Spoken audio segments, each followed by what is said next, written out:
آگاهی از وقایع تاریخی موجب پیشگیری از تکرار فجایع می شود.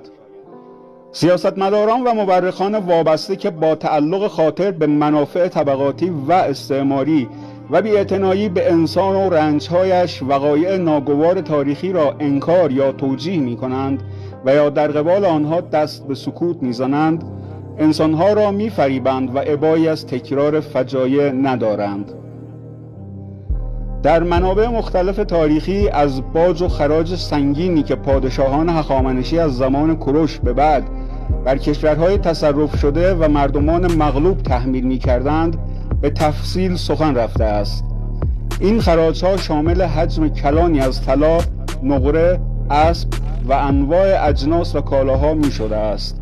اما قسمت مهمی از خراجهای مردمان تحت سلطه هخامنشیان که امروزه عمدتاً از کتاب‌های تاریخی ترجمه شده به فارسی حذف و سانسور می‌شود، عبارت است از اجبار به تقدیم تعداد کثیری پسران نوجوان و دختران باکره که میبایست طبق سهمیه بندی و در موعد مقرر تحویل دربار شاهی می‌شدند.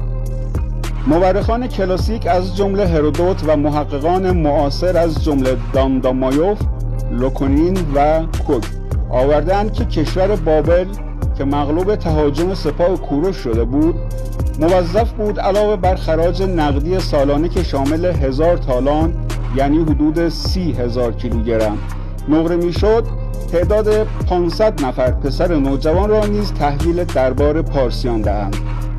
کشور حبشه یعنی اتیوپی در این بردهگیری و بهره کشی سهم کمتری داشت و به 5 پسر در هر 3 سال اکتفا میشد. پیر برایان 500 پسر نوشته است. کلخیس در گرجستان و دیگر مستعمرات قفقاز مشترکاً موظف بودند در هر 5 سال 100 پسر نوجوان و 100 دختر باکره به عنوان برده و کنیز تقدیم بارگاه پادشاه هخامنشی کنند. از این دختران ستم کشیده و جدا شده از مادر و خانواده به همراه پسران زیبارو که در کارگاه‌های اخته‌گری هخامنشی اخته می‌شدند، انواعی از بهره کشی‌ها و سوء استفاده ها به عمل می آمد و بعضاً به سرداران هخامنشی که شجاعت و بیرحمی بیشتری به خرج می دادند بخشیده می شدند. تصویرهایی از این خواجگان ستم کشیده دربار بر سنگینگاره های درگاه های کاخ تچر و کاخ هدیش و کاخ حرمسرا در تخت جمشید دیده می شود. برای آگاهی بیشتر بنگرید به پیر برایان، تاریخ امپراتوری هخامنشیان، ترجمه مهدی سمسار، چاپ اول، انتشارات زریاب، تهران 1377، جلد اول، صفحه 182 و دامدامایف محمد and Vladimir G. Lukonin, The Culture and Social Institution of Ancient Iran, Translator Philip L.